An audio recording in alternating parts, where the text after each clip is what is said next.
A long shlokam, but I want to say only the first one because being Wednesday, I thought I can tell something long, but I decided no because it takes a bit more time. Om Akhande Satchidanande Nirvikalpaikya Rupini Stite Advitiya Bhavesmin Katham Puja Vidhiyate. How can I worship that entity which is limitless, without borders, which is full of perennial ananda, which has a form that is beyond imagination and which stands without a second? How can I worship that entity? Each person has to answer this question to themselves. This famous slokam by Shankaracharya, Adi Shankaracharya, called beginning slokam of Parapuja. There's some 8 or 9 stanzas like this, 9 two-liners.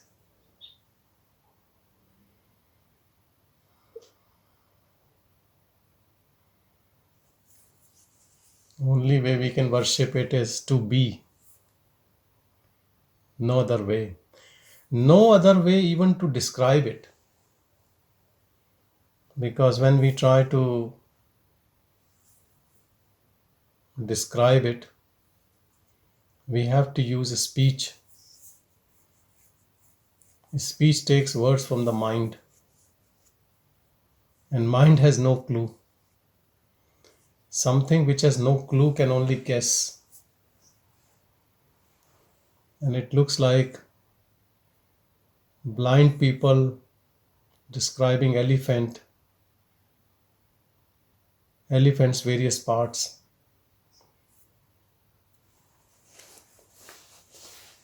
And then it comes to the best definition you will ever come across, that it is bliss, it is ananda. That's all. And that eternal ananda, endless ananda, that bliss which has no cause, no reason.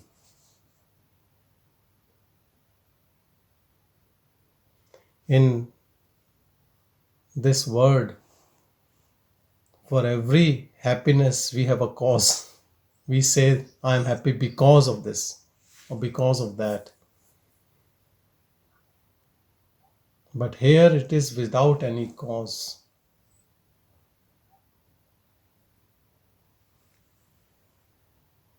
Actually, when all the causes are removed, then what is left is only bliss.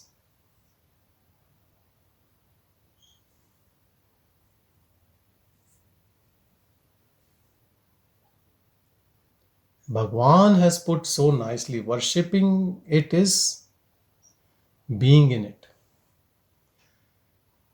And even when you worship, if you can worship in a form, in a deity, as an external object, but the best worship is worship of self.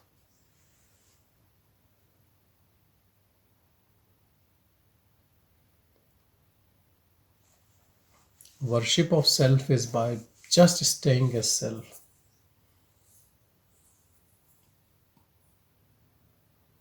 Not involving mind, intellect, body, objects.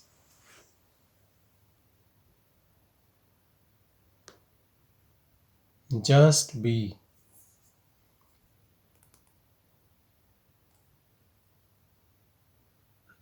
And when we stay like this,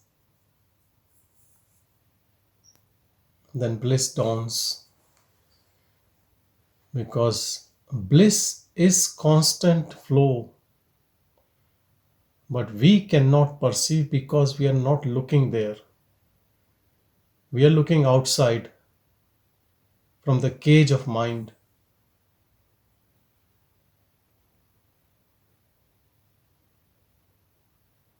Noise of the mind is the only obstacle. And noise of the mind will last till our interest in mind is there.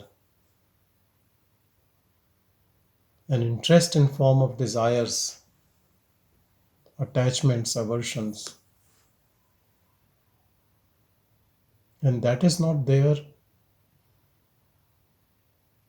Mind has nothing for us.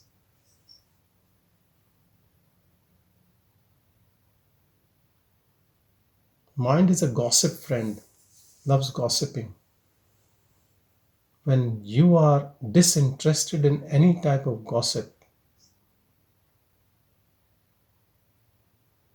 it disappears like a ghost.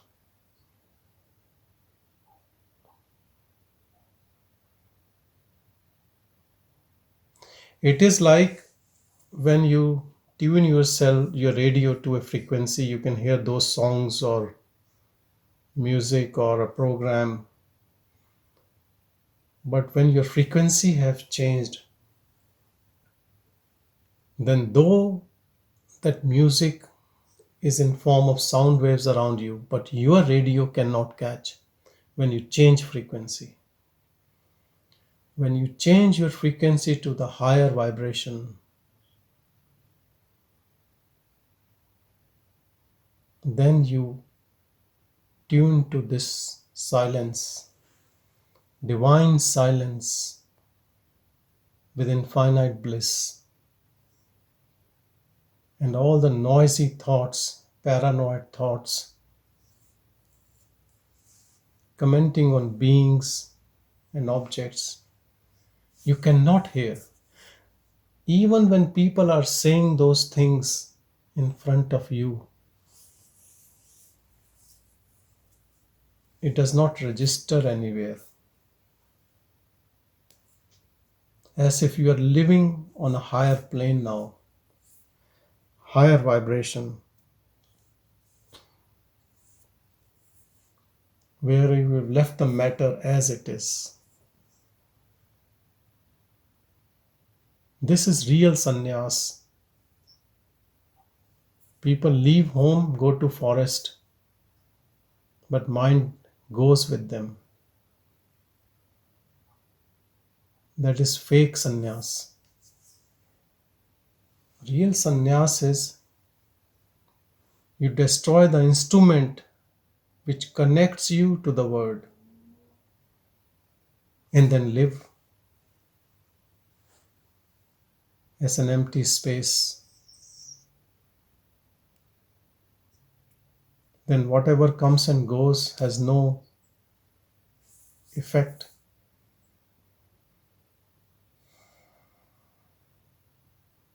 Though I need to say there is no say of you in anything, but still things happens.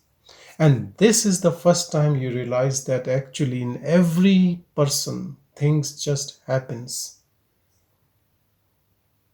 It is only the ego which takes credit or discredit. If you deeply analyze your own life, and if you analyze even at intellectual level, you will realize it happens due to three reasons, you can say. One is you want something to happen that way, so it happens. Other people want things to happen to you or in your life, good or bad, it happens. And third, it just happens. You never thought, others had no intent, but it happens. Now, in one of these, in which no one else has done, nor you, let's say a lightning has strike on your head or on your house, no one deliberately did it, then you cannot blame anyone. It just happened.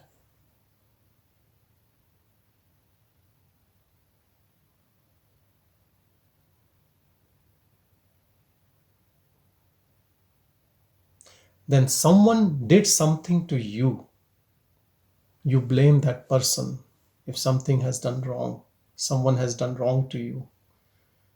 Because you think that person has done to you deliberately to harm you.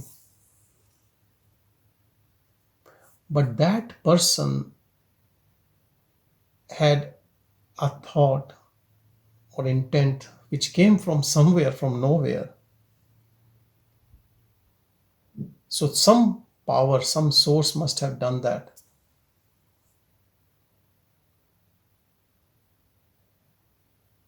But we never look up to the source. We only look up to the person, immediate person in vicinity, and we blame that person. And the third type is when we desire and it happens. And when you see from the point of karma, when you desire it happens, it becomes your doership, and whatever result comes, you have to bear the fruit. It's all at the level of mind only, this concept. It has zero value when you are free. Mind categorizes like this. Things just happens.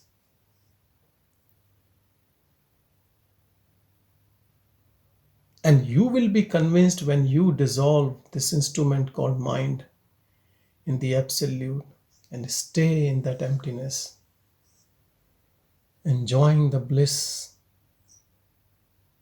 Then who creates what? Whether this body or other body or it happens, everything is same. No one to blame or no one to take credit of.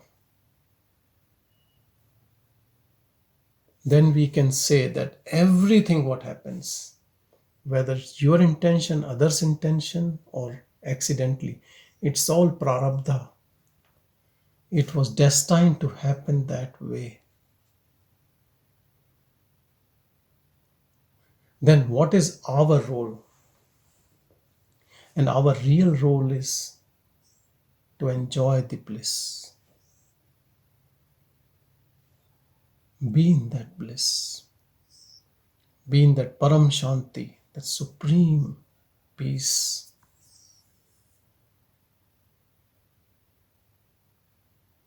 For everyone.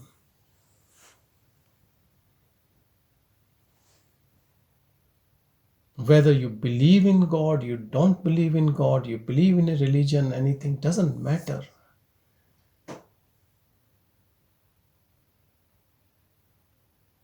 When you are detached from your mind,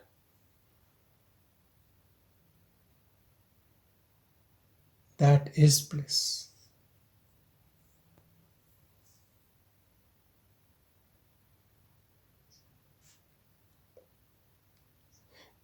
You can call it effortless if you can understand and just be. But if you get attracted to the mind all the time and wants to detach, then you can call it some effort needed to detach.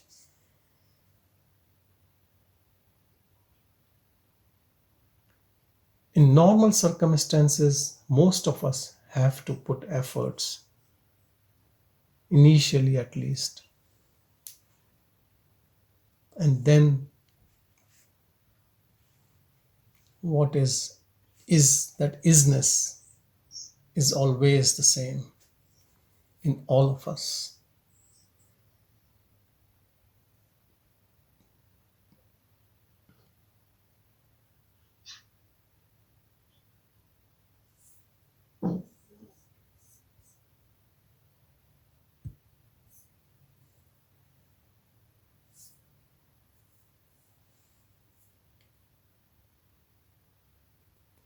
Who understands just simple truth.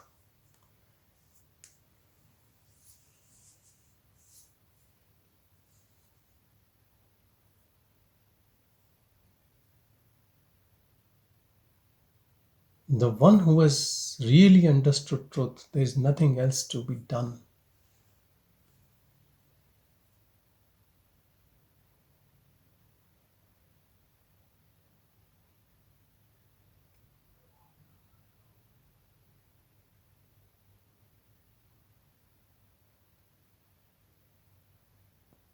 Only reason the problem arises is when a thought springs in the mind. You immediately forget what I have just told you, and you get misled by thought to put an intention and even to act and even to believe it is true. All this happens in quick succession. There are no breaks, no pause, because of our old tendencies.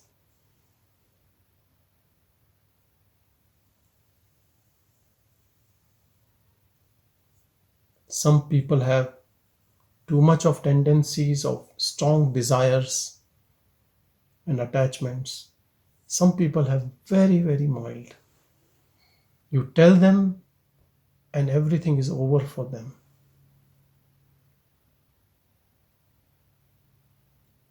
For others, it's a hard task, like any habit.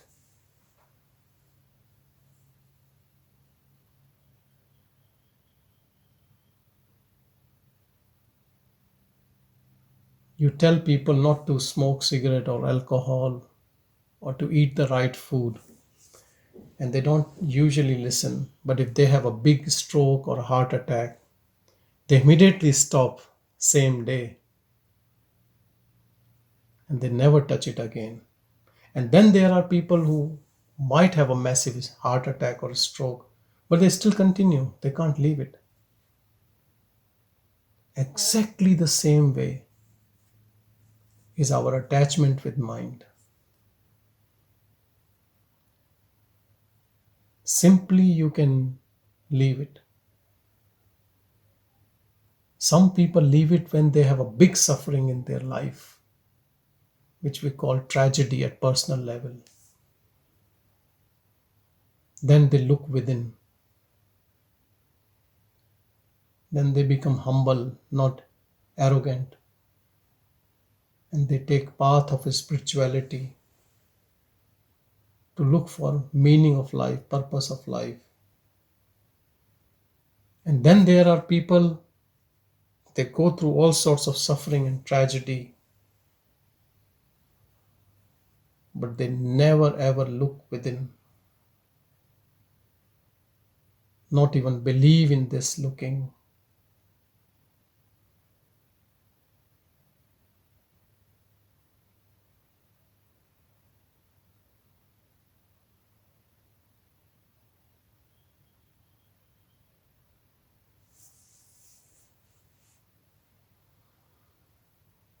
Why some people are drawn towards self realization and others not, who knows? So we have a beautiful term for that, kripa, grace. You start looking within only when there is grace, otherwise, not.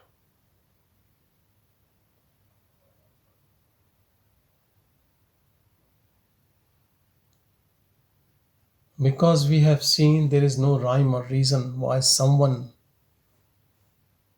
becomes a seeker of truth. And because it happens so rarely, especially at young age, I believe this is the biggest miracle when a young person, really young person, starts looking within. In old age, a lot of people can start looking within because they have gone through suffering and emotional issues and whatever, and then they get this wisdom to start. But some people are very young.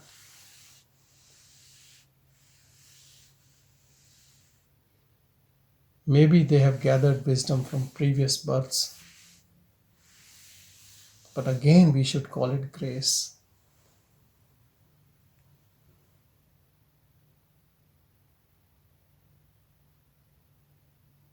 And to know self, you don't need any external instrument.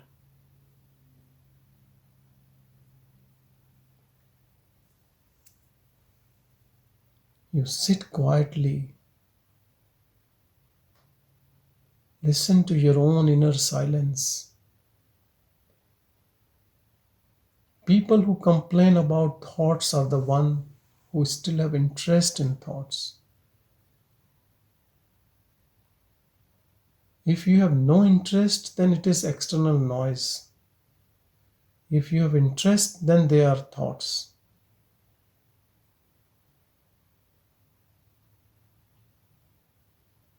And when you have no interest, then they will die off on their own. They cannot continue. Let's say if you are completely disinterested in all thoughts, desires, attachments, and thoughts keeps coming. This is because you have given energy, fuel to them in past. Now you are not interested. So it is like a fan. Now the power is off, but it will continue with momentum for a while. But if you have no interest, it will stop.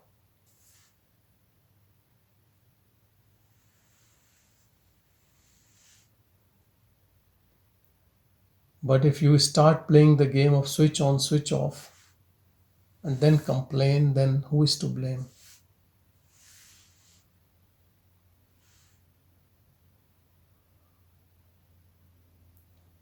So the first thing is to get convinced where the problem lies, and then understanding what the solution is. And thirdly, just do it. And don't look back. No back and forth business.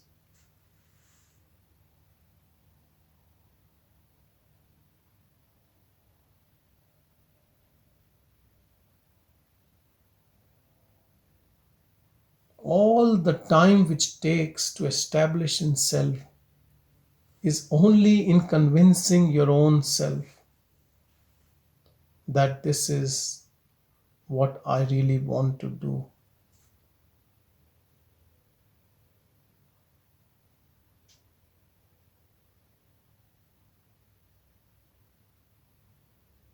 All the blame game about situation, people around us, my job, my responsibilities, my financial issues,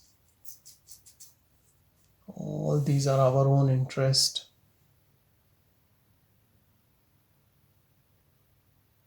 Because we want to buy time, we still think there is something in this Maya which probably is as important as self-realization, or maybe more important. Somewhere there is some desire which keeps us hanging in this body. Gravitational pull is not in earth. Gravitational pull is in attachments, which keeps us in this body. Once you realize truth in this body, no one will have intention to stay in the body even for a fraction of a second. But the play continues as destined for that period.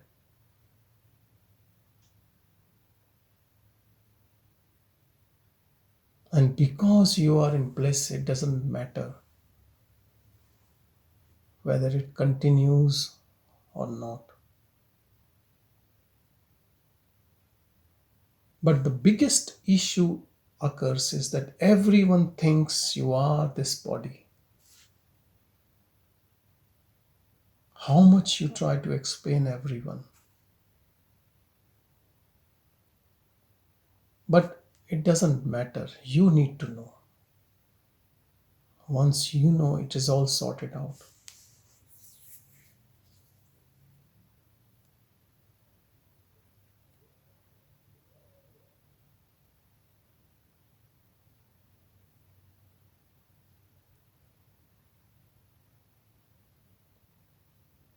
Only one who will know you, what you are, is the one who has given up the mask of mind. He will know you. And he will know you even if you are having the mask of mind.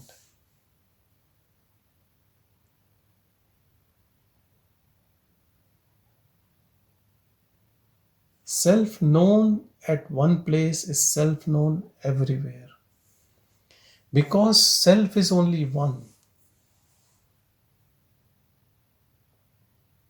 There is not myself and yourself and other self.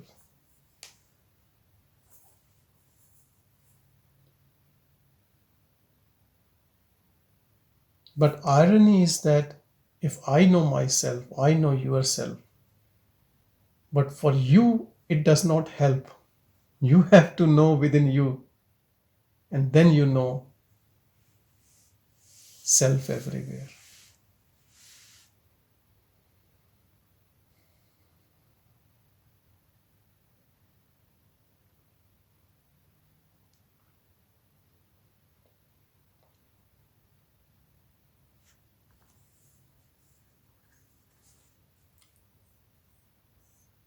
Hello, Maya.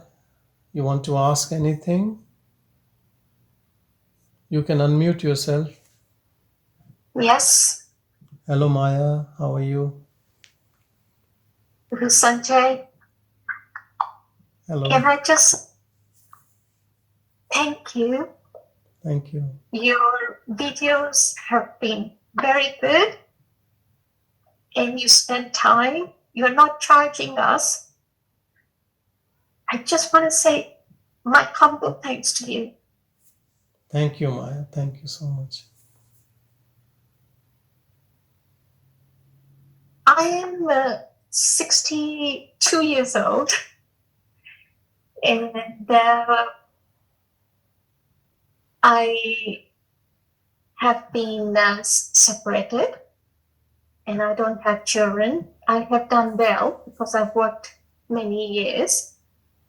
So my husband and I have a business together. So we see each other every day. We live separately.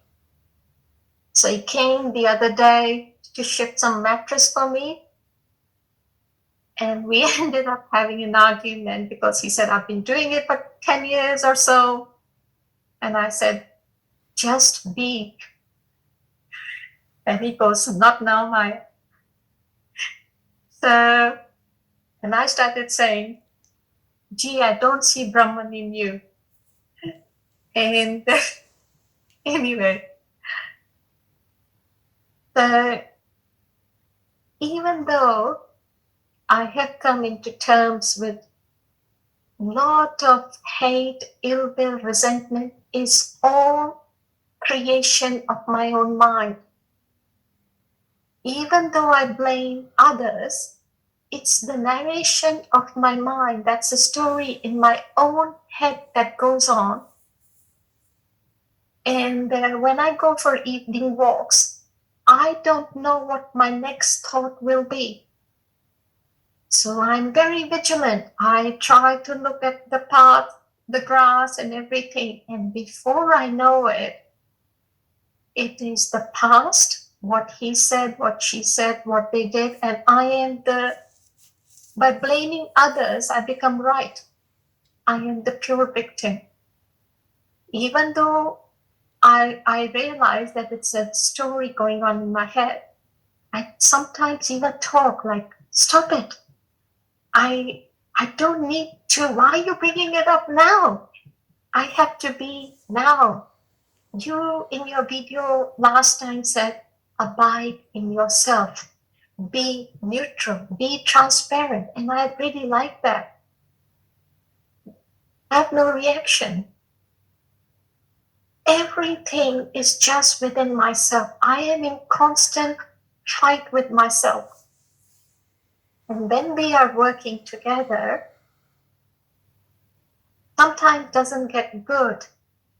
And I seem to suffer from frozen shoulder. and there is no swelling or anything, and it is, you can't see it, but it tightens so much. So anyway, in the end, my question is, I am nowhere at your level. One day I hope even if I reach a little bit, but Sanjay, when the mind brings up the thought which are purely negative and blaming others, the only thing I learned was to do the mantra of Bhagavan Ramana. I continue to do the mantra, but it loses its power. If the Brahman is so strong, so pure, so powerful, why is my mind stronger than Brahman? How can I not control it? That's also me. I generated it. You just now said you gave it energy, and I thought you were talking to me. That you were right. I gave it energy. Now I don't want it. The same thing that brought me happiness, I can't stand it. I see all the stuff I bought 10 years ago. I just want to chuck everything out. Nothing brings happiness of the world. Nothing at all. I'm not asking for any decision, but we have decided to finally sit and talk on Friday. And whatever happens, I always have food, shelter, and clothing. I don't need anything because nothing brings happiness. So I decided that I'm going to go on the path of self-surrender.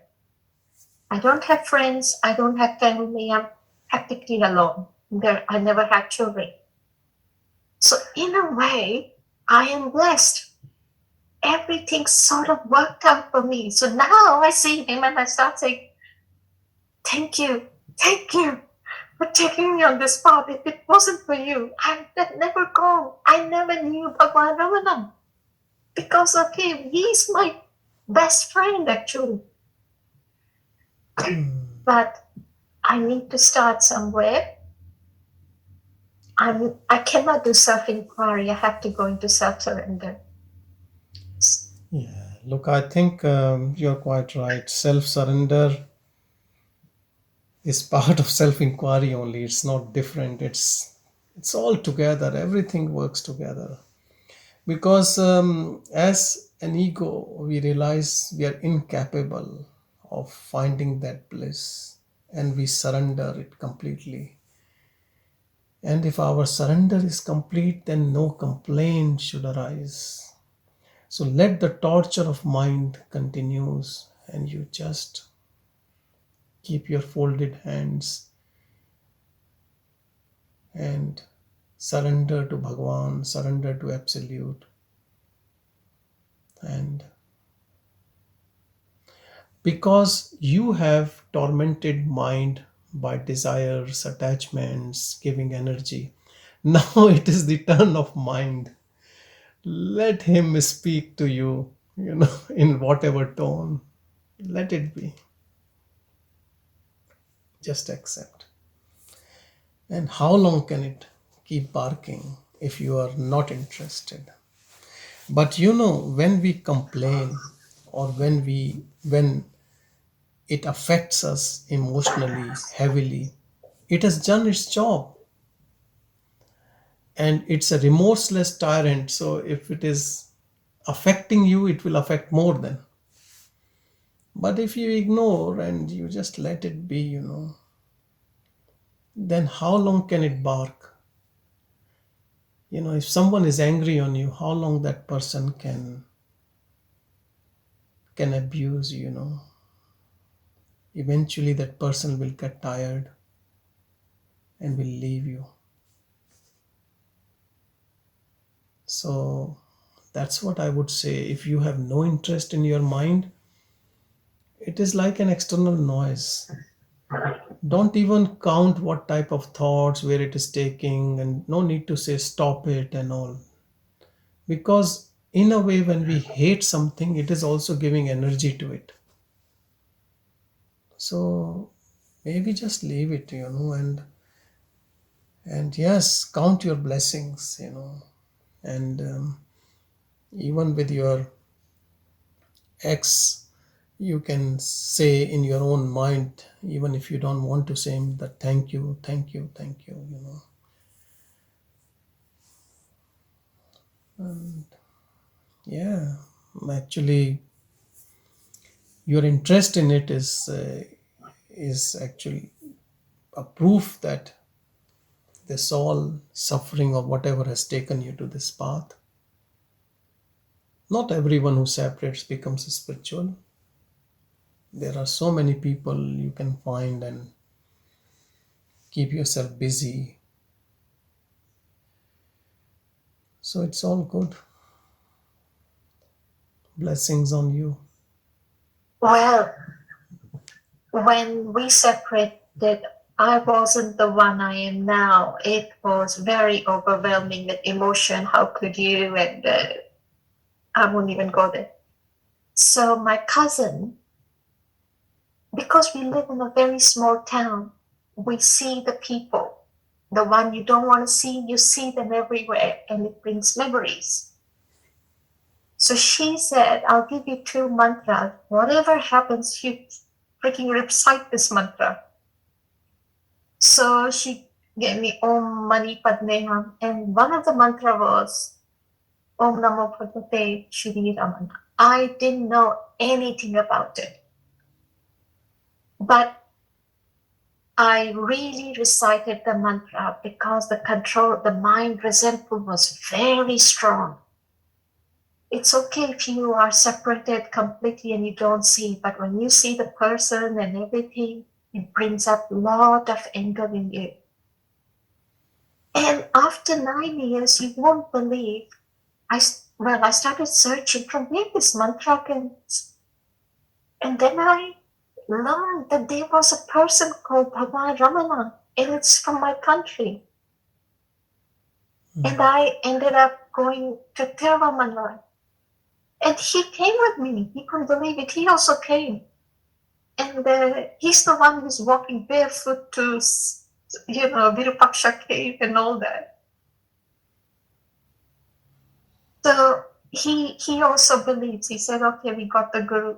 But that resentment doesn't die.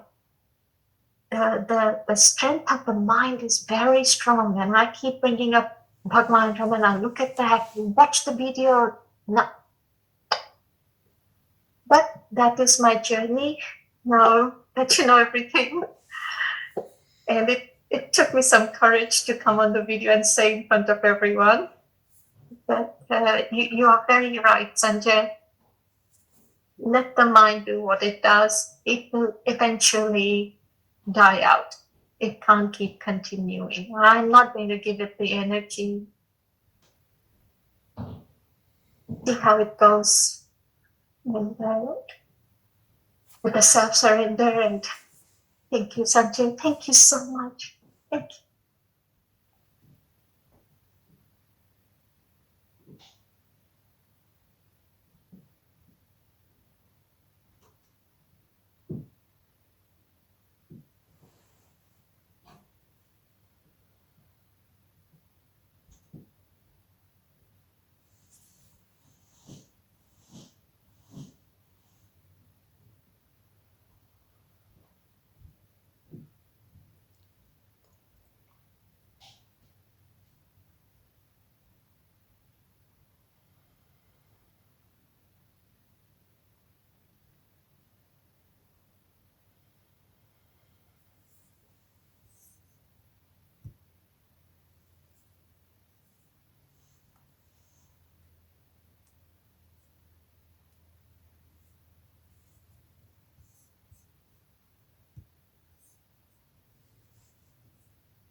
Stop believing in that this is your story.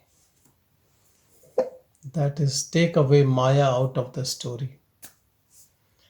It is the story As every night we dream, we can say it is my dream, but we know it is a dream. Same is this. It is your story, which is just a dream of the body. When you are not this body, when you are not this mind, when things have just happened as they were destined to, then whom to blame? What resentment? Things can be bad, things can be worse, things can be better. Who knows? But it was supposed to be this story. And in that form, with that mind, there was a role playing happening. Now you're not interested in any role playing. So, whatever the mind brings the story, because mind has no clue. Mind thinks that that player is still there, but the player has receded or is receding or has no interest. If the player has no interest, if the mind is calling, then who cares? Who is winning? Who is losing? What will happen next? If mind can disturb us, that means we still have some interest in mind, in this role playing. That means we want to play a new role, not the way what the mind is telling us. That means we still need help of the mind to keep playing. Understand this subtle egoity in us, which wants to thrive, but in its own way now, which is a different way. Now, to mold from this path to that path is difficult. But for complete freedom, you just drop. And then what happens with it? Who cares? Don't look back. Just keep moving within. Keep your energy there. I'll tell you, anything in this world, anything, politics, religion, social situations, whatever it is, putting your energy is a useless task. Yes, yes, absolutely. I'll tell you a very good example in Bhagavan's life. People used to come to him writing his own biography and giving it to him. He used to correct all the grammatical errors and give it back. And his attendant and other people read it and they said, it's all lies and lies and lies. He said, I don't know. He wanted me to correct, so maybe he knows better. I just did the corrected grammatical errors. Not at all concerned what life he led and what people are saying. You know, one of these, his attendants who opened another Ramana ashram and claimed that he's the real owner. He wrote a book of lies about Bhagwan, that he's a womanizer and whatever. Bhagwan said, you just bring a copy of it, keep it in the front of the gate. People who believe will not come to me, only real people will come, real seekers will enter. Who come here to only disturb me and to come for free food will stop coming. So that actually is a clue how useless is our life story or resume or CV. It's all full of lies. Even if it is real, it will be in dust in few years. Do you think someone cares about our story? There are billions of stories. People don't care about big Roman kings and all. Who knows what they did, why they did? Who cares? What legacy people want to leave on this earth, on this hell? And it all gets distorted. What Christ said 2000 years ago and what people think he said is, people have added so many things to it. What Buddha said. I went to India recently and I went to Sarnath, where Buddha gave his first sermons. And the guide was so knowledgeable. He told us that Buddha said one thing he asked promise for everyone, that please don't make any statue, don't make any photo image of mine, because I am not this body. I am that nameless and formless. I am that pure consciousness. I'm giving you the way you to be Buddha. So don't make any of my image.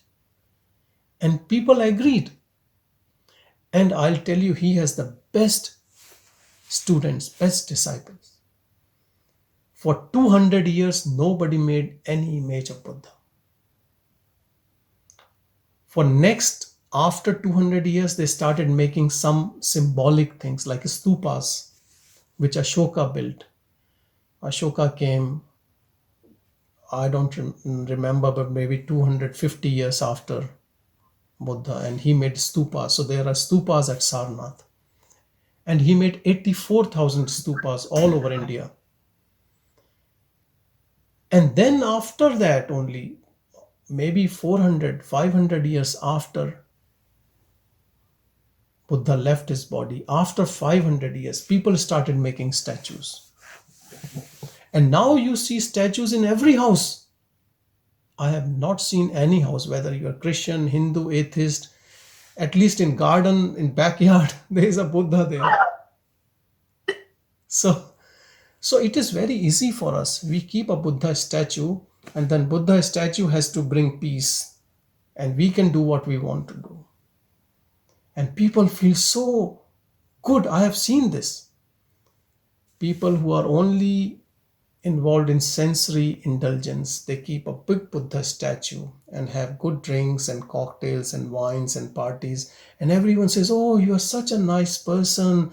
You have kept Buddha here. And everyone is praying to Buddha. And there's light around Buddha. But there's not light in your heart. And that is what Buddha was saying. He knew that people will give up all responsibility to that statue rather than to themselves.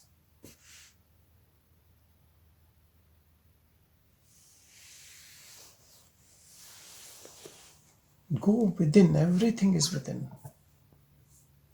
And once you start on it, I believe start is end itself.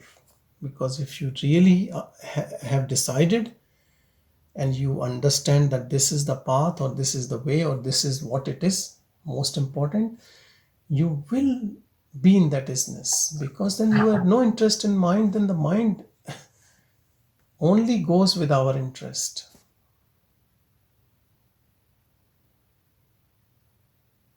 And whatever life left in this body, if we give all that with our full intention to that which is eternal, which is unborn, which is actually nothing. You cannot compare. You cannot say this is this or this is that. It is something you can say without mind, without thought, without intention, without desire, without attachment, without even feelings or emotions. And this is what we all are.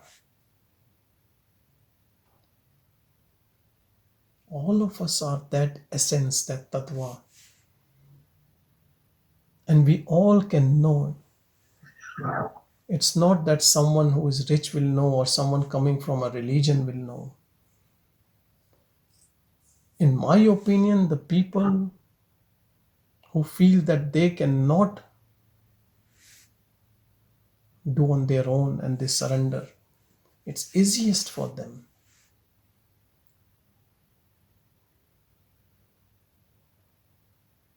Because the one who thinks he cannot do has less ego than the one who thinks I can do it. It's much more easier for the one who is ready for surrender. And there comes the role of mother of jnana, bhakti and devotion. I'm not sure, but your name looks like you are from India. Is that right? What part of India are you from, Maya? I am from New Delhi. Okay, yeah. And I left India in my 20s. And I had a job with the Indian embassy in Tokyo. And I went on my own, and we were supposed to promote Indian tea at that time. And we were based with a Japanese company, and I decided not to come back. And I lived alone for 15 years on my own. And I met my husband. He's Indian from Chandigarh. And then I moved to Perth about 25 years ago. And I've been working with him. The reason I'm asking this is because in India, you see most people have bhakti. Bhakti movement is so rampant in India, in villages, in cities, and in different forms. And because that is so easy, so simple, you just can dissolve your ego in that, And that is actually very good. Both can work together, It makes you much more sublime, more humble. And I identify with how people see me, what my possessions are, how I look, what the body is, what my profession is. It's the identity that society gave me. I am programmed in India to be married, to have like a guy who's is a doctor or something, and that's how I was programmed. yeah, we all are programmed and conditioned by society only. And that is the biggest obstacle. But once we understand, we can live in society but not part of society. When we try to look our image in what society wants us to be, then we are in a trap. Yes. So and the only one who is out of society is the one who knows who he or she is in reality. He is out of the society. He does not follow any norms. Maybe he might just look like, if you're driving your car, you will stop on a traffic light, but that's nothing. It's internally you are completely out of everything. No relationship. When there is no relationship with the body, then how relationships of the body can affect you? Nothing can affect you. We just have to sort out internally. That's all. Then everything falls in place wherever, whatever it is. Just be there. Don't worry about anything else. Thank you. Thank you, Sanjay. Thank you, everyone. Thank you. Om Shanti, Shanti, Shanti. Thank you, Sanjay. Thank you, everyone. Thank you.